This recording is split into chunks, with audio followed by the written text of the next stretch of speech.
بسم اللہ الرحمن الرحیم اللہم صلی علی محمد وعلی آلہ وصحبہ وبارک وسلم۔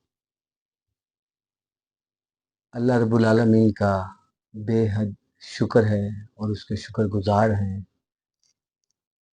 جس رب کریم نے ہمیں ربیع الاول شریف کا مہینہ عطا فرمایا، اور اللہ کریم ہم کو اس کی برکت سے بھی نوازے۔ اس وقت آج کا دن جو ربیع الاول شریف کا پہلا دن ہے، اتنا بابرکت اور عزت والا دن ہے اور جمعہ مبارک بھی ہے۔ اللہ رب العالمین حضور کی ساری امت کے اوپر رحمت فرمائے، اور خاص کر کے امت مسلمہ کے لیے حضور کی محبت میں بہت سارے مسلمان ہمارے بھائی دوست احباب خوشیاں منانے کی تیاری میں لگے ہوئے ہیں، مصروف ہیں۔ میں کچھ گزارشات کرنا چاہتا ہوں معذرت کے ساتھ۔ خوشیاں نبی علیہ الصلوۃ والسلام کی ولادت کی منائیں، وہ اس سے بڑھ کے اللہ کو کوئی عمل محبوب نہیں ہے، مگر اس کا طریقہ کار وہ بہتر رکھے۔ آپ کے حضور نبی علیہ الصلوۃ والسلام کی ولادت با شہادت کی جو خوشیاں مناتے ہیں، اس میں آپ نے حسن اخلاق کا بھی خیال رکھیں، لوگوں کے راستوں کا بھی خیال کریں، لوگوں کے ساتھ اچھائی کا لازماً سارا معاملات کریں، مگر ایسا نہ کریں کہ نبی علیہ الصلوۃ والسلام کے ولادت با شہادت کی محفلیں سجانے کے لیے آپ لوگوں کے لیے گلیوں کو، روڈوں کو بند کرتے ہیں، جس میں لوگوں کو تکلیف ہوتی ہے۔ تو اللہ تعالیٰ آپ کو عزتیں عطا فرمائے۔ اصل توجہ جو میلاد شریف کی ہوتی ہے، اس کا مقصود یہ ہے کہ نبی علیہ الصلوۃ والسلام کی توجہ حاصل کرنا، اور کسی دوسری مسلمان کو تکلیف دینا، کسی دوسرے انسان کو، بلکہ حتیٰ کہ حضور نے تو جانوروں کے بارے میں بھی فرمایا کہ کسی جانور کو بھی تکلیف نہ ملے۔ بہت سارے ہمارے دوست کہتے ہیں کہ آپ ایسا نہ کریں کہ سارا کچھ حضور کا ہی ہے۔ بے شک اللہ کریم کی بارگاہ میں جو مرتبہ اور مقام نبی علیہ الصلوۃ والسلام کا ہے، وہ کسی کا نہیں ہے۔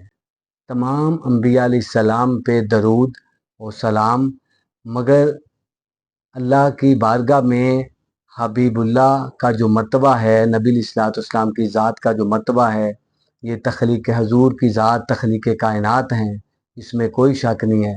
مگر تکلیف یہ ہے کہ کیا ولادت با شہادت کی محفلیں سجا کے باقی معاملات اپنے جو ہیں وہ ٹھیک نہ کیے جائیں؟ کیا یہ بہتر ہے؟ ہمیں ساری چیزوں کو دیکھنا پڑے گا۔